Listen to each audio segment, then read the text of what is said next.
everybody, and welcome to the Fortress Comic News, episode 111. I am one of your hosts, Chris, alongside Mike. You didn't give me an adjective that time. I always forget about it until right when I'm doing the intro. Yeah, it shows. Welcome to the show, everyone. If you're wondering, no, we do not have an interview this week, but that'll be all fixed next week. Took a couple week break. I think everybody took a couple week break from us, is what that really was. Possibly. Yeah, but I like to think it's the other way around. We needed a break or something. So it's another week of just us, which that's how it all began. So how was your weekend, champ? Busy. Yeah? Working some of that overtime. Ooh, got that OT? Yeah, so... Just so the man can stick it to you and take some extra taxes out of it? Oh, yeah. Did that, recorded some Bat Friends last night, and then worked today, and now I'm recording some Fortress Comic News, so it's been work podcasting. How's Bat Friends going? I was laughing my ass off in that first episode, and I'm not just trying to sell it for everyone here, but... It's going good. So we're like a few months ahead of everybody, but we run into something that is... It's basically the cod piece of the Bat Friends podcast, is how I explained it. Oh, really? Yeah. It's like a reoccurring thing that... So I found the thing that I'm going to champion throughout that show, and... Oh, man, I can't wait to find out what that is. Yeah. So, quick housekeeping before we jump in, guys. You know, patreon.com/FortressComicNews, where you can get the Bat Friends podcast 3 days early if you go there. And, the Amazon banner on the top of the page. If you click on that, you can use it to shop on this wonderful website I know you've never heard of called Amazon. You can get almost anything on Amazon, including comic books. So use that, it gives us a kickback, and then old Mike here can get some shekels for wasting his time talking to me all day. Wow. Yeah, I'm hurt that you think I find it as wasting my time. My weekend gets scheduled around this, like... Yes. If I see someone on Friday, it's like, can't do. I got something to do on Sunday. Like, you got anything to do this weekend? Nope. But Sunday, I do. You know what I do? I put aside all my chores to do this podcast. Cleaning the apartment and everything. I table that till the end of the month. But come on, people, he's not doing chores for you. No, no way. So I had a busy weekend too of drinking because it is St. Patrick's Day today, but you drink on Saturday because that's like the responsible thing to do, right? Allegedly. Have all the parades and drinking on Saturday. That's like, everybody in the U.S. at least is just like, we're gonna still drink on Sunday, but the reason we're gonna have it on Saturday because it seems more responsible, but. Really, we just get a whole weekend of drinking is what we've turned St. Patrick's Day to. Oh, and it goes into Monday too? All right, fuck it. Let's just drink all week. Somebody posted on my Facebook, one of my friends on there posted the perfect explanation of St. Patrick's Day in the U.S., and it's just St. Patrick's Day is just 420 for alcoholics. Yeah. I mean, weed's green too, so I guess... You can incorporate it any way you want. But I will say this: when I was in Syracuse, there's actually a bar in Syracuse, New York. I believe it's called Coleman's, and it's owned by people from Ireland.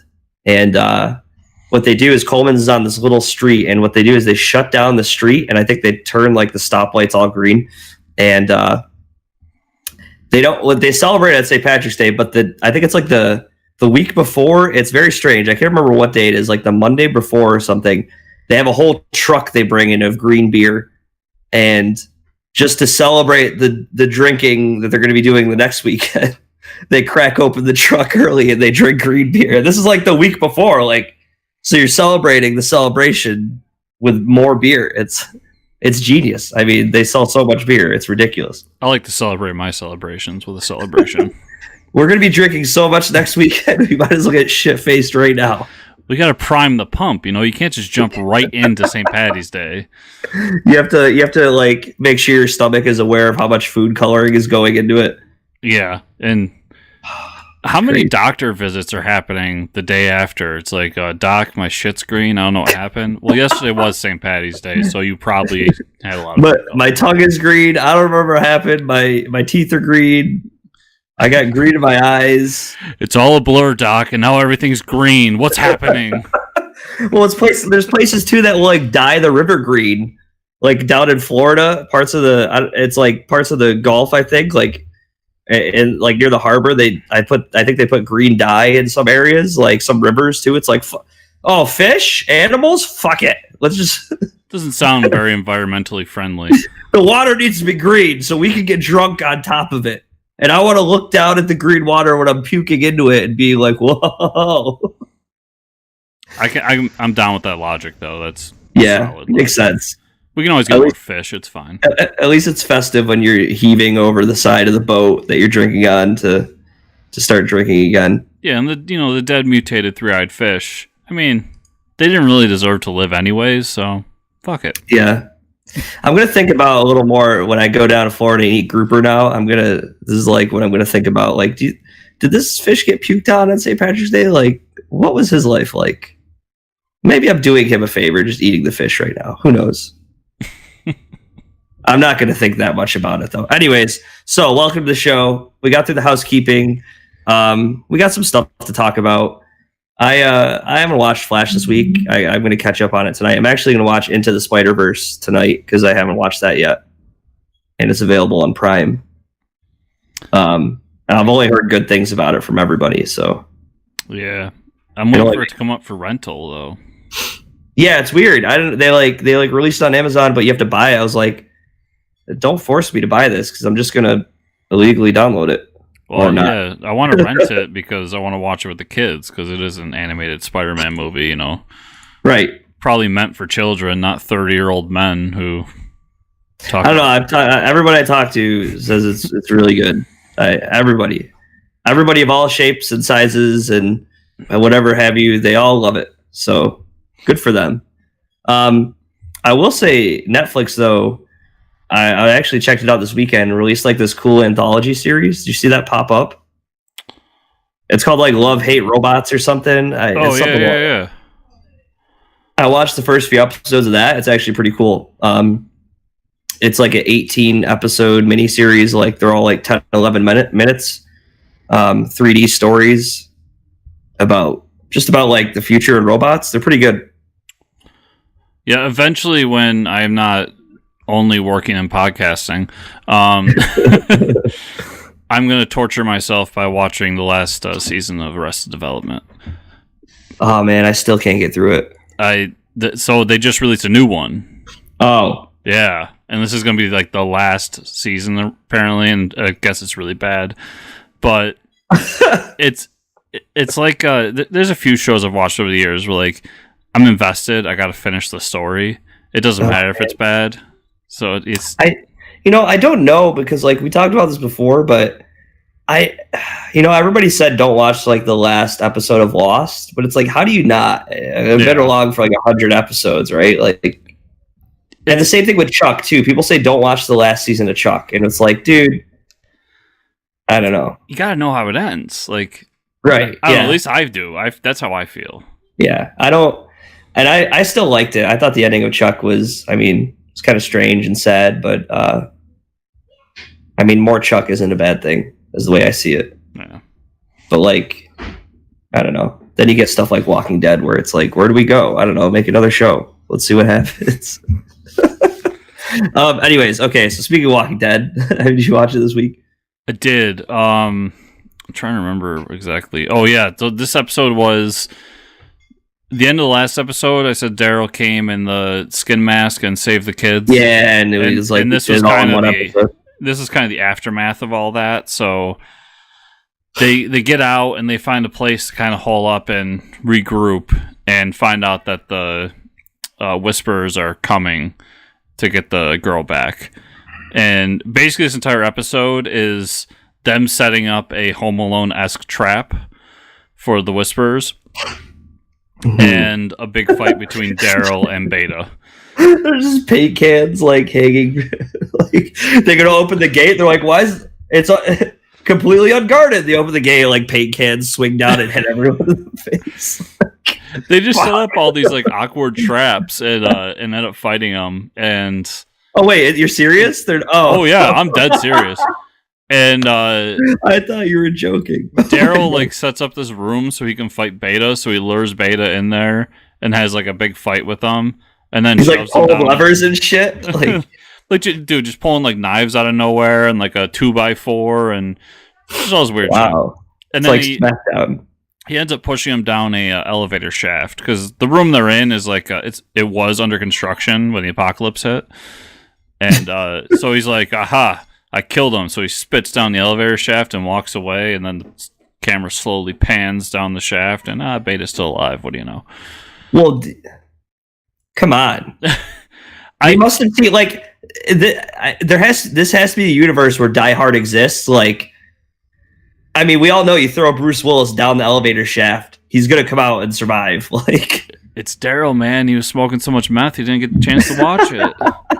Oh man, it was an okay episode wrapped around a really awesome fight sequence. Not a whole lot happened other than that. So that's the part of Daryl I want to explore. Like, I don't care about him being a badass. I want to see him. Let's get real for a minute and see like his struggling addiction with meth. Well, I mean, the dude is obviously had to overcome an addiction during the apocalypse because there's sequences throughout Walking Dead where he has meth on him.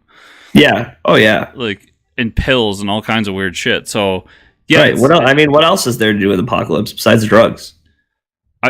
To be fair, if I thought that a zombie was going to come eat me, that's probably when I would give up and be like, well, give me all the drugs. Fuck it. Let's just go smoke some DMT and get it over with. Yeah, just all of them. Oh, man. Well, okay, so The Walking Dead trudges on, it sounds like. With a very okay episode. Very okay. Yeah, so we got some trailers this week. Skipped over all the TV news. Oh, I'm sorry. I completely didn't care because I want to talk about the Endgame trailer. Anyways, we'll talk about the TV news. Port of Earth, a comic book by Zach Kaplan and Andrea Moody, is being developed for Amazon Prime. So Amazon Prime snagging up another comic book series. And you read that comic book series, right? Yeah, it's a really good series. It's all about basically if today aliens landed and they didn't want to trade with us, they didn't want war with us, they just wanted to create a port for them to be able to trade, basically a neutral site for them to do their things. Is there trade negotiation? Yes, there's plenty of intergalactic trade negotiations. I'm out. I'll see you. I gotta go. But so you get kind of the quick background of that, and there's some sort of agreement between the world and these aliens that the aliens are not supposed to come to Earth. They get this land, but in return, humans get a bunch of advanced technology. So it really pushes forward what the people of Earth are doing. But the story itself is actually around this one group of Marines who are chasing after this alien because he escaped the port and has gone around killing people.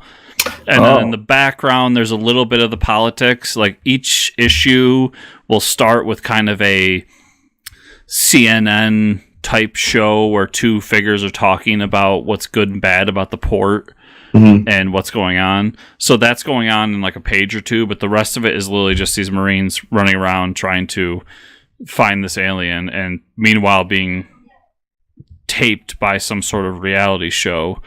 It's a really good, fun comic. I recommend it. It's going to be coming back soon. It's one of those, they did 5 issues and then they're going to come back for another 5. Well, you have to wrap and seal the first issue that you have because it's going to go way up in price. Yes. Yeah. And Zach Kaplan, I've had a few chats with him trying to get him on the show. That'd be cool. But couldn't happen to a nicer dude too, so I'm really happy for him. Awesome. Yeah, and it looks like Disney Plus, the streaming service for Disney, is developing some more animated series revolved around the What If Marvel series. So Basically, they're just like, what other shit do we got? We just make it. They're just going through the pile of like comics, and they're like, oh, this would be good. Like, animate this one, throwing in a guy. I'm a giant sucker for what ifs. Oh yeah, the what ifs are so much fun, but it's like there's so many animated shows coming out. Yeah. But that's the thing is the what ifs, like they have to catch me by story. So like when the last batch of what ifs came out, I didn't bother with the X-Men what if because I don't really care about the X-Men. And the story they were telling just wasn't up my alley. But I was down for Punisher Spider-Man. Oh yeah. So I'll probably end up checking it out, but I'm not super excited for this one. Yeah, I mean that's what I thought too. Like when the what ifs first happened, I was very selective about it. I feel like I'll be that way too with this. It doesn't sound like it's going to be a continuation of the series. Like it's not going to follow episode to episode. It'll probably just be a bunch of one shots. I feel like the only through line throughout the show will be the Watcher telling the intro and probably moving into the next story. But other than that, I don't see them being any kind of connected storyline. Okay. All right. Well, just that, we'll get to the Batman news. The Batman versus TMNT news. Turtles. The trailer dropped for Batman versus TMNT, and it looks awesome. Yeah. Awesome. Because I never thought about this, but they're gonna have Ra's al Ghul and the Shredder team up, and then they're gonna bust Joker out of prison. It's like, all right, sure, add him to the mix. Why not? Yeah, if I remember correctly, the first crossover that they did in comics was those two teaming up. I don't remember Joker being in it, but this Batman, you're going to do Joker. Yeah, exactly. And the suit, though, they got Batman in the blue and yellow suit, which is awesome.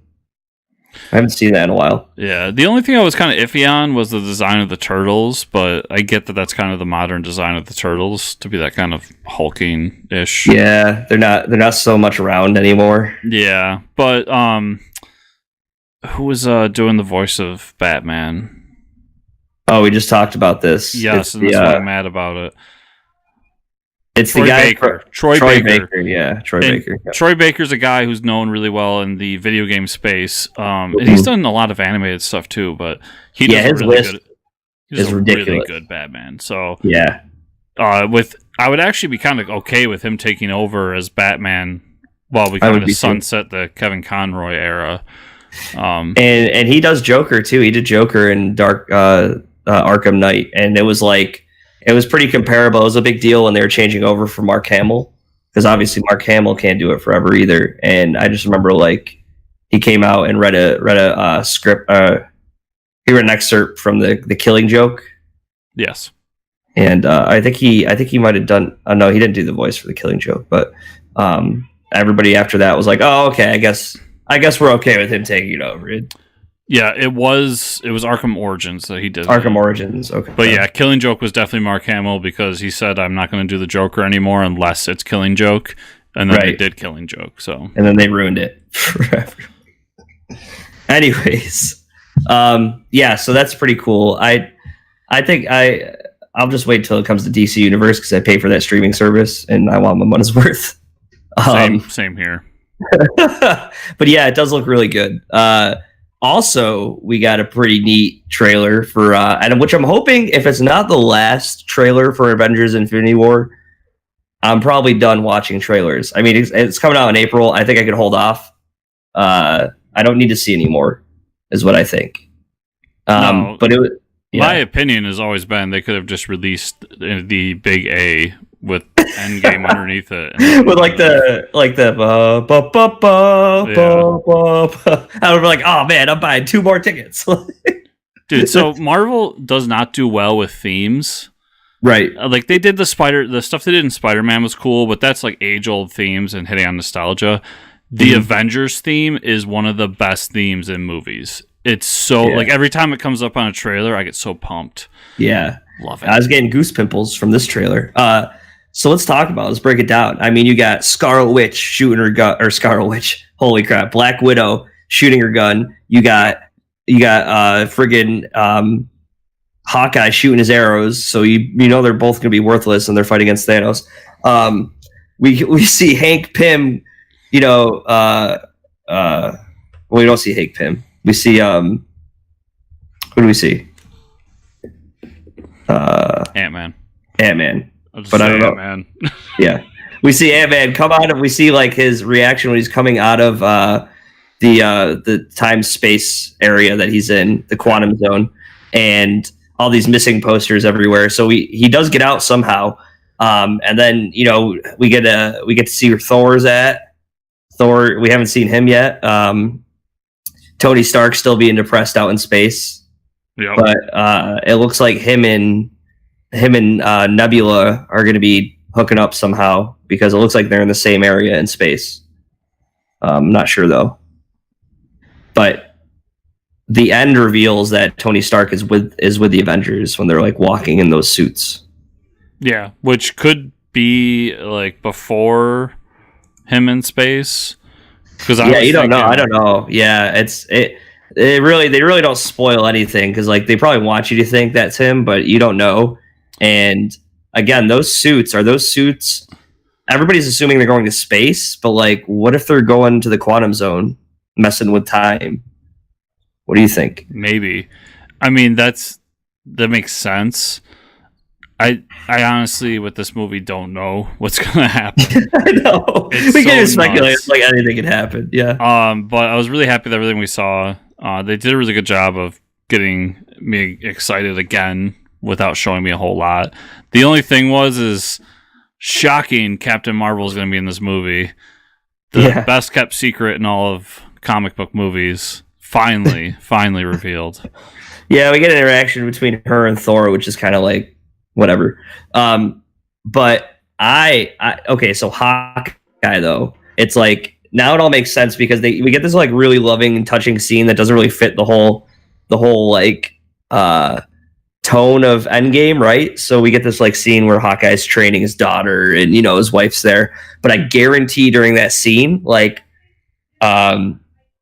you're going to see them fade away into dust, like they get snapped, and he's going to be like, well, shit, now I'm just going to change into black clothes and go run around the city like Batman. So this is awesome. This is how they're going to change Hawkeye, because that's Kate Bishop that he's training. She's going to get snapped away. Yep. And then at the end, she's going to come back and take over. Yeah. But yeah, it was kind of funny. I saw a bunch of memes going around of Hawkeye, because he just shaved the sides of his head. Yeah. So now he's got some like weird mohawk thing going on. Yeah. So like super edgy. Somebody made a cartoon that was Thanos doing the snap, and then it's just Hawkeye in the next panel, and then the following panel is just the sides of his hair fading away. It was fantastic. It's like the snap takes hair follicles. 50-50. You don't know which ones are going to stay. Exactly. Yeah, I think that I don't know. I think it's going to be. We know it's going to be awesome. So yeah, I couldn't be more excited for a movie. Like So.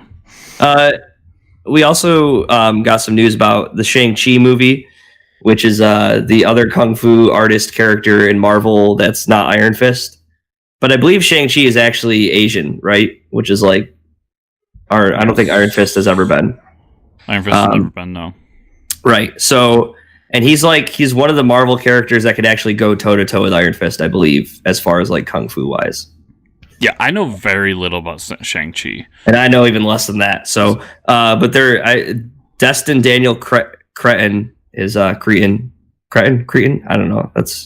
Why does he have three names? Anyways, he's going to be directing it.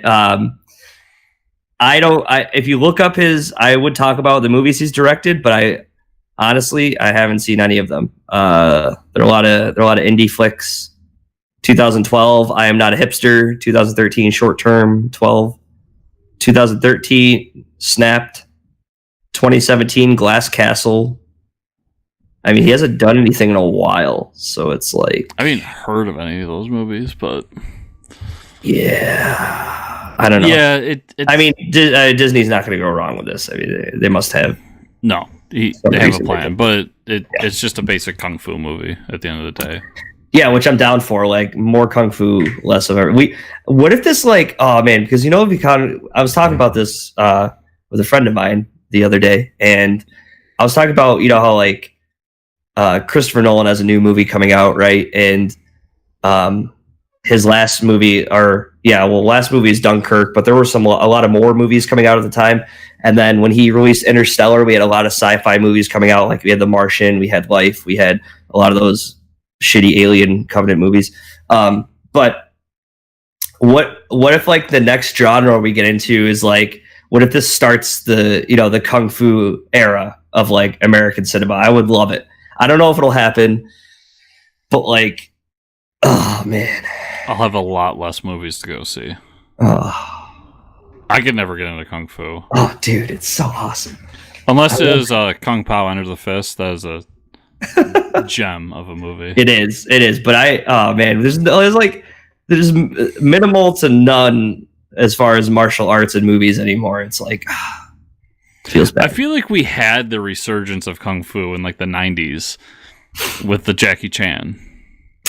Yeah, I guess. I don't know. Maybe if they do that new Rush Hour, maybe it'll like reignite everything. And then Jet Li came along, and he did a little bit.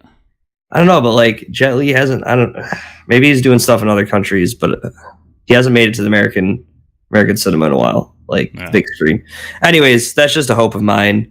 Some interesting news about the Flash movie that has been apparently going to be talked about for another 4 years before it gets made. Ezra Miller and Grant Morrison are writing a draft for the solo Flash movie.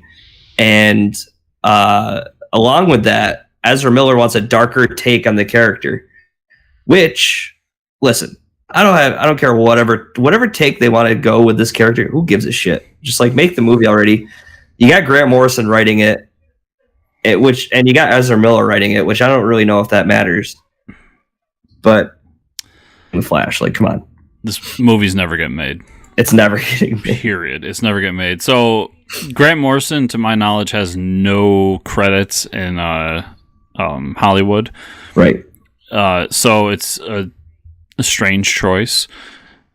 And then DC as a whole has been kind of pushing away from the whole let's make everything super dark.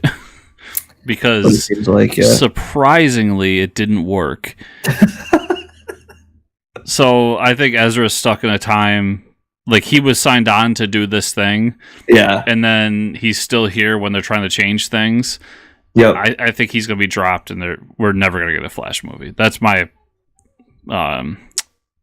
prediction for this. So yeah, I don't know. We'll see. I mean, from the experience of like having people on the show, like writers saying that, yeah, I wrote screenplays and now I'm writing a novel and now I'm writing a comic. I think if you've and Grant Morrison's probably one of the most experienced writers we talk about on the show, but I feel like you would know how to change gears to develop a story for a movie, and he's definitely written Flash before. So the problem I have there is that Grant Morrison he's written a novel, I think just one, maybe two. Yep. And he's written a shit ton of comics. But as we've also seen with people we've had in the show, when you write a comic, it's going to get made. Especially if you're the caliber of Grant Morrison. How is Hollywood going to react to the Grant Morrison style of storytelling, and how edited down is it going to get at the end of the day? True. I think that where he loses me is the second he says, I want a darker take on this character. So this movie's never getting made because Warner Brothers wants a lighter take, and that's why they brought in the people they brought in. Because they brought in Marvel writers to come write The Flash, and he's not happy with it, and that's why we're not making The Flashpoint anymore. So this movie has just been boned from day one. Yeah. Feels bad, but I want it to be a success. I want everything to be a success. I do too. I don't think that... And honestly, though, we already have a Flash. Like, Grant Gustin is the Flash to me right now. That's the thing. Yeah. He's probably going to be for a while, so I don't think we need to touch this movie. Leave it alone for a while. You can do a take on almost any character and make it dark, light, whatever you want, but I just don't think that every character needs to have a dark and gritty version of it. Superman does not need to have a dark and gritty version. And I think Flash is another one of those. Like, Flash needs to be kind of enjoying himself and having fun, and that's what the TV show does so well, is he enjoys being Flash, and there's dark moments. You can do that, but I don't want the Red Death from Dark Knight's Metal. Yeah. And that's what he's kind of asking for. So, anyways, we got some pretty big news that happened this week. Disney announced that they reinstated James Gunn to direct Guardians of the Galaxy 3. So all this hoopla aside, I'm actually kind of glad this all happened because we still get him directing Suicide Squad 2. So not only we get Guardians 3 with him directing it, we get Suicide Squad 2. So everybody wins, honestly. I mean, it makes sense. Yeah. Politics aside, I don't care what left, right, center, up, down, green, blue, whatever you believe in. What happened to James Gunn was not right, and I'm glad that it got overturned. And that goes for anybody else this has happened to. If you said something years and years ago and it gets pulled out and you're going to get fired for a job today for it, especially since you've already apologized for it in the past, it's just not right. And I'm glad because I can't imagine anybody but James Gunn doing Guardians of the Galaxy. And the fact that you let him direct 2 movies already, like, I mean, is everyone going to care if he directs 2 or 3 movies? Like, is anyone really not going to go see the movie after that? Like, no. Well, that's the thing. I did some research when that happened. Like, this came up when he got hired by Marvel, and he apologized then. Yeah. And then it just comes up again because somebody unearths it. And it's just like, I don't know. Let people grow. Yeah. Anyways, getting Guardians 3. Everybody's happy. Yes. Yeah. So let's get to the comic book news. Ahoy Comics, we got some friends over there. They're now publishing Second Coming, which Chris has been reading. I haven't. It's not out. What? It's not out. Oh, it's not out. You're gonna be reading it though. Yes. I did order it when Vertigo was going to publish it. Yeah, and they dropped it because of the whole controversy behind it, right? Yeah. So I think this is great for multiple reasons for Ahoy. First, when I saw the news, I was like, that was not who I expected to pick this up, and it's also the perfect move for Ahoy. Because now they've got the book that was too hot for Vertigo. And yes, Vertigo isn't Vertigo anymore. Right. But still, when people see this and go, this book was too much for Vertigo, I gotta check it out. So it's going to do gangbusters out on the first issue. And then if it's good, which I think it will be because Mark Russell's a really good writer. Yep, we already know. Then you've got a book that people are going to talk about and it's going to do really... Like, I don't think Ahoy... None of Ahoy's books have done what this book's going to do. Yeah, I would say combined. So this is really a book that can push them to the next level. And they can do all the advertising to be like the book too hot for any other publisher or something like that. And it's just built in. It's perfect. Second Coming from Vertigo itself. Like the book they passed up because they're a bunch of scrubs. I don't know. It's gonna be some tongue in cheek happening somewhere. And it sucks because this is Tom Peyer used to work at Vertigo when Vertigo was good. Yep. And I'm sorry, I didn't mean to say it that way, but that's not saying anything about the books currently at Vertigo. I don't read any of them, but when Vertigo was like on top, when they were edgy and they were pushing boundaries, which is what I think Vertigo needed to be. Mm-hmm. And I think that Peyer knows that, and he's willing to make Ahoy that for comics now, and that's why he took this book on. So I really think that Ahoy you're going to start seeing books that kind of push that envelope like Vertigo did. Yeah, I agree. And it's going to a good place that wants to do some crazy stuff. So hopefully this gets them more publicity. No comics too. Yeah. Detective Pikachu graphic novel coming this summer, written by Brian Buccellato and drawn by Nelson Daniel, to be published by Legendary Comics, which is... It's strange that the publishing goes to Legendary Comics, I guess, right? I could be wrong, but I think Legendary is in charge of the movie too. Oh, this is the Legendary, like the Warner Brothers. I think so, yeah. Okay, that makes sense. Yeah, I mean, that makes sense. It's you got the movie coming out. People seem to be excited for the movie. And I think that all the manga revolving around the Pokemon world does pretty well. They wouldn't be making it unless it does. So, yeah, there's two big things here. Is one, this is the first time since the 90s you get an actual comic book that we get a comic book based on a Nintendo property, and this is the first time ever that we get an American comic book based on a Pokemon anything. Yeah. So, yeah, pretty hopefully it's good and it's taken care of, and we can get more in the future. Yeah. I read this, like, it was weird because it was like a 50-50 for me. I got excited, then I didn't get excited. Superman Year One is coming June 2019, so just in time for my birthday, by Frank Miller and John Romita Jr. Not a huge fan of John Romita Jr. writing or drawing Superman. We all know that. Also, if it's just Frank Miller writing the book, I'll be okay. But if he wants to start drawing some pages like he did with Master Race, I'm not going to be okay. He's just writing. He did do covers, and I had who did I have a conversation with? I think it was actually Kurt Pyre. I went back and forth with him on Twitter that I still really love Frank Miller's covers because I don't think he gets rushed on them. Mm-hmm. And this was in reference to the Detective 1000 cover that's he did. But his interiors oh god, yeah, are tough for me. So yeah, I think he's just writing, and I couldn't be any more different from you. I love John Romita Jr. I have for a long time. Mm-hmm. And I enjoyed his Superman run when it was out. So, and I also think that John Romita Jr. is like the perfect stand-in for Frank Miller in like modern times. Yeah, I guess that makes sense. I mean, if it's a good story, I'm going to read it. Yeah. So this is going to be Batman Damned sized issues. So get your big magazine size bags and boards.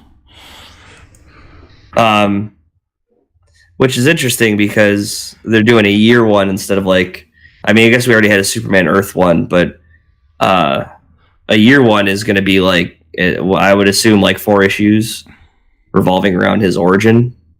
Well, remember Batman Year One, right? So there is a precedent for something like this. They're actually doing Flash Year One right now, like in continuity. So, okay, huh? Yeah, Silver Surfer Black coming in June from Donny Cates and Trad Moore. So I was about to make fun of this title because it's Silver Surfer Black. So it's like instead of Black Silver, it's Silver Surfer Black. But isn't there an evil version of Silver Surfer? Isn't he called like the Black Racer? Or is that no? That's DC. Yeah, that is DC, but there's something the equivalent of it, isn't there? I don't know. Maybe I thought the Silver Surfer went evil before. Well, so what this is if you remember, Thanos wins. Yeah, and if you remember, at the end of that, Silver Surfer comes with Thor's hammer. Yep. And he's black. Yeah. Okay. This is what it stems from. Yeah. Okay. So that's what the story's gonna be about. I mean, Donny Cates writing it, so we're gonna read it. That's how that goes. Yeah. So if it's tying into that and what's going on, I'm down. Let's check it out. So you have Peter David and Dale Nguyen returning to the Hulk with Incredible Hulk Last Call one shot. So, only doing one issue, but. They did like a ridiculous run. I think it was like 13 or 14 years. Yeah. So, and it's one of those holes in my knowledge. I have never read it, but I know this is a big deal to people like Peter David. So, yeah, for sure. I wonder if it's just a story they never got made. I would assume they just had lying around. That or Marvel gave him a blank check. Yeah. Okay. Well, what did we read this week? Let's talk about Wonder Twins. Number 2 finally came out. What did I like about this book? Almost everything. The fact that Beast Boy shooting a commercial with like Jack-o'-lantern as the villain. Like, man, so many good things. The Wonder Twins kind of go through the issue wondering why there's so many prisons in the US. It was like kind of tongue in cheek of like, does this really help people? Like throwing them in jail, and how all the prisons are overfilled at least. Yeah, Mark Russell does a lot of really great commentary throughout this book. Yeah. That's, you can tell. Yeah, it is like Mark Russell commentary. Along with like the shitty villain lineup we get in this issue. So what are they called again? They're it was the League of Annoyance. Yes. So we get the League of Annoyance in this issue, which it's like I think they're owned by the Legion of Doom, but they're like a side. It's like a farm team. Yeah, they're like, yeah. So the Scrambler breaks out of prison, and basically Lex Luthor's like, yeah, your seat got replaced on the Legion of Doom. It's funny to hear, like, okay, so when they get arrested, they have like a backlog of villains they call to replace them on Legion of Doom. So the Scrambler gets sent to the League of Annoyance, and the Scrambler has the best costume. It's just like a white suit with a sunny side up egg on. Yes. I don't even know where to begin this. It's like the whole issue is great. We get Druncula, right, who changes his name.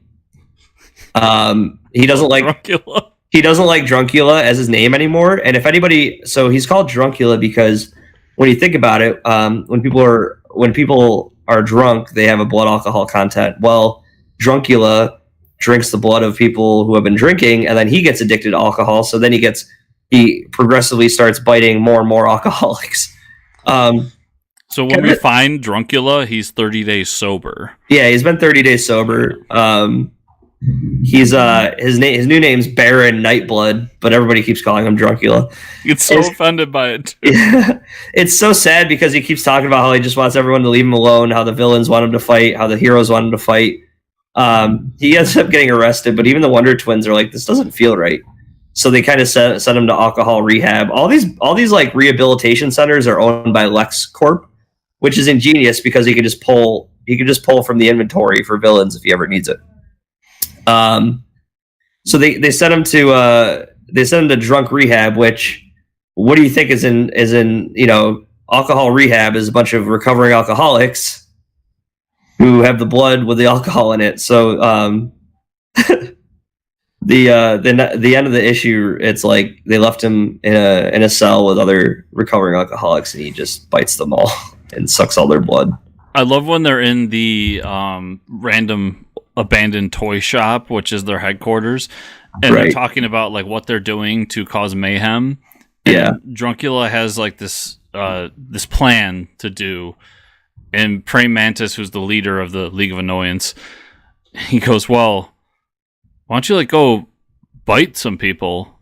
Yeah, like that's kind of why you're here. Right. And he gets really annoyed by it. Yeah, I know. It's like they're like, you're like a Dracula. You should be biting someone. Oh man, what a great issue. Shitty villains. We get like this really funny take on prisons and like how they're pretty much useless. And then I love the supercomputer. I love the face of the supercomputer and how like it's like, oh, there's a villain coming. Like, oh my god, I'm sorry, I meant to tell you there's a surveillance. I think it's really funny. I don't know. I've been 2 issues in. I really like this book. Yeah, I'm sad that it's only 6 issues. Who knows? It might not be. You never know. It's listed as a 6-issue miniseries, so we'll see. But then again, this is coming from the guy that read Injustice, which was the 4-issue miniseries that could. Now it's like at what, up to 50, 60 issues? It got to a couple hundred. Oh man, they had that weird on for like 8 years.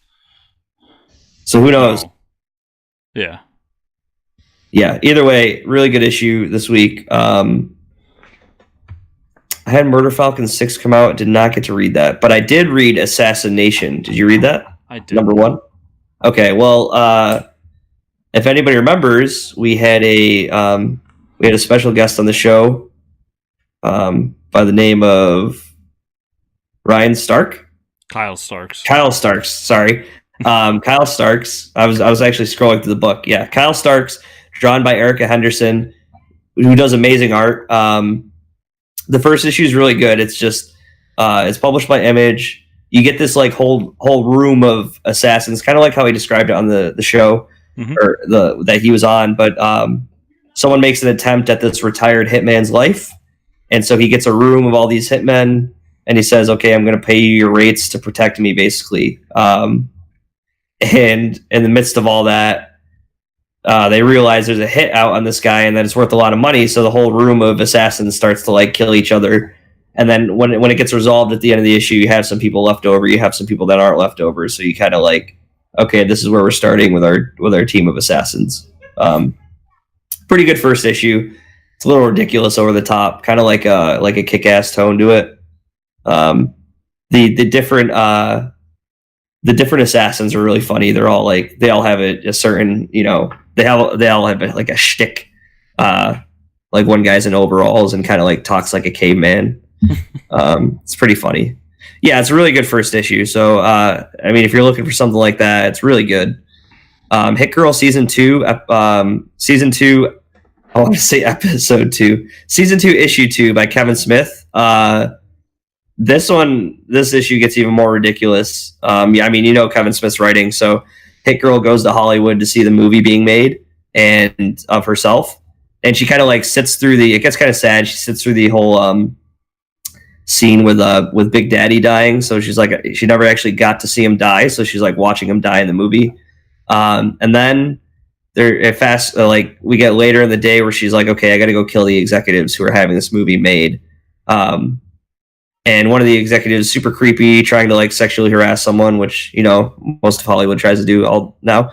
But lo and behold, there's someone dressed like Hit Girl that cuts his dick off, and it's not Hit Girl. And there's also another hero. There's a couple of people like dressed as heroes going around Hollywood and giving justice to these like super creepy Hollywood executives. And then Hit Girl kind of stumbles upon the scene of the dead guy with his dick cut off, and they immediately assume it's her when they see her standing there. So that's kind of how the issue ends. So up until the point where you said a guy gets his dick cut off, I was pretty sure that was the plot to Jay and Silent Bob Strike Back. Right. Well, who knows? I mean, Kevin Smith loves his dick jokes, but it's kind of funny because he's kind of tackling the whole issue going on in Hollywood today. So yeah, it's a little not like Kevin Smith to write a book like this. But I remember with Weinstein, he was hit pretty hard with that because the guy who gave him his start. Right. So it was a good issue for sure. Should definitely read it if you like Hit Girl. It's a great Hit Girl issue, and it's also a great Kevin Smith issue. I also did read Superman number 9. Was it number 8 or 9? Yes, 9. Because obviously it had the Crime Syndicate on the front. Let's talk about this issue for a second. When I was reading it, I don't care. As long as the Crime Syndicate's in the book, I'll read it. I was not expecting, Brian Michael Bendis gets a round of applause for this, but like, if you were to tell me that this is going to be a depressing issue about how lonely and sad Ultraman is, like, I wouldn't have believed you, because we find out. Okay, let's talk about this. Right, Superboy gets transported to Earth 3, and then Ultraman realizes that he's not from their Earth, right? So he traps him in an area where he can't experience any sunlight. So Superboy is basically depowered. Like in the middle of a volcano. I don't know how that works. I've never trapped anyone in a volcano. Apparently, it keeps a perfect ring of fire around you, so you can't escape it. I have a lot of volcano trapping experience, and I can say that it works just like that. Well, my mistake. But so it turns off. It starts as like Ultraman being a dick, like showing up and like hitting Superboy and like telling him he's like, I'm gonna kill your dad, you little punk, and then like Ultraman shows up and like he's kind of like recounting the story of his dad. He's like, but Ultraman, all you do is talk. And then some days he would talk and talk, and then he would cry. And I was like, what the fuck? So we find out and he makes sense though. Like the only time anyone wants to listen to Ultraman, like evil Superman, is when he's like killing them. Is like the only opportunity he ever has for anyone to listen to him. It's like kind of true because he's a dick. So it like shows him like flying away, crying and getting all upset. And it's like, wow, this took a turn that I had not expected, like a part of the character to be explored that's like, wow, this is really sad. And then obviously Superboy escapes somehow, and then Superwoman finds him, and he's like, Mom, because we all know the Superwoman of Earth 3 is Lois Lane. So yeah, so this is a Ultraman kind of realizing what his life could be through the eyes of John, and I thought it was a really great issue, even though it wasn't what I expected, because I was expecting crime syndicate action. Yeah. And I see where he's going. He wants to dig into Ultraman and then Superwoman, and how John reacts to the alternate versions of his parents, and how alternate versions of his parents react to what could have been through John. So it's actually a much sweeter story than I expected, and I really liked it. So I'm excited for the next issue. Yeah, I mean, it's poor Ultraman. That's all I can say. But that's it for me. I'm kind of behind in a couple books, so I'll talk about them next week. So I got a couple more. I got The Batman Who Laughs, The Grim Knight #1, and this was them telling the origin of the Grim Knight through him telling his origin to Jim Gordon as he's kidnapping Jim Gordon. So we get kind of a background that basically in this alternate dark dimension, Bruce Wayne, instead of letting the person who killed his parents go, that person drops his gun and Bruce kills the criminal. And that's when he decides that his war on crime is going to be done with lethal force. So it's him fighting crime with guns. There's some really funny moments in here. Like there's one where they're talking about the villains, and they go, and there was never really a Joker, but there was a guy with a red hood, and Batman shot him. That's funny. So it's kind of ways that, like, even though what he's doing isn't right, there was ways that it was better, and then they showed ways that it was worse as well. Like Harvey Dent was still district attorney, but he was also Two-Face. Oh, okay. And Gordon in that Earth ends up going underground and spending years finding out that Batman is Bruce Wayne and arrests him. And that's why when he comes to our universe, he goes immediately after Jim Gordon and wants to torture him and kill him. And the issue ends with him wanting to kill Gordon by putting a bullet in his head, and the Batman Who Laughs shows up and says, that's not what this is about. We need to show him that our way is better.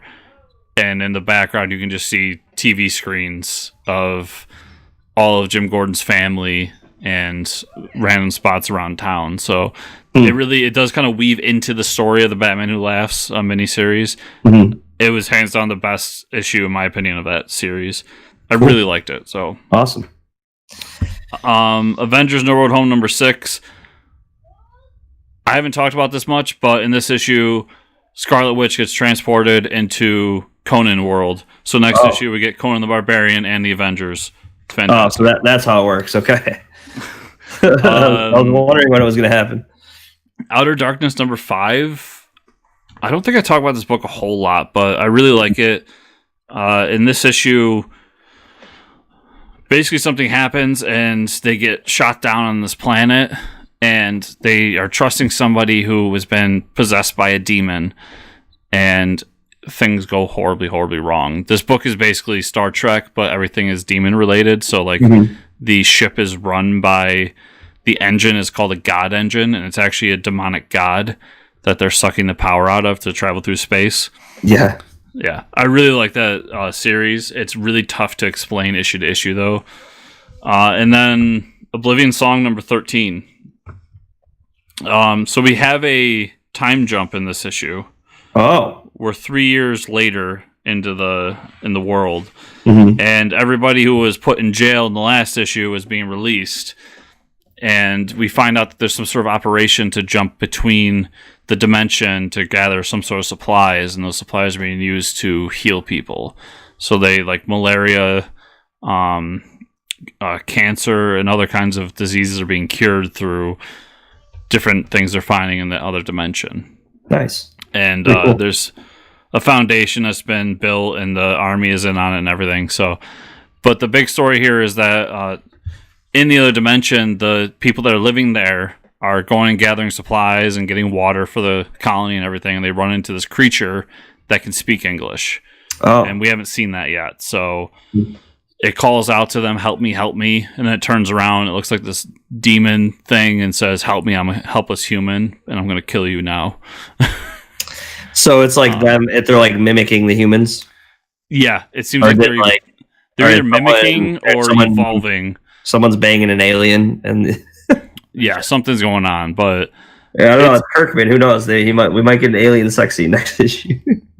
Yeah, so I really love that book. I think it's really great. So, but that's all I had. So, Mike, if people wanted to find you on those internets, where could they find you? You could try to check me out on Fortress Ricker on Twitter. What about you, Chris? Why, you can find me at Fortress Chris on Twitter, or go to fortresscomicnews.com, where everything I do is right there on that handy dandy website. Remember, you're watching us, to give us a thumbs up down below, subscribe to the channel, and comment. I want to hear from you and what you have to say. And if you're listening to our voices, our deep baritone voices, to give us a 5-star review. I'm a 5-star man. Pregnant pause. And all that fun stuff. Share with a friend. So thank you all for listening. We'll see you all next week. See you.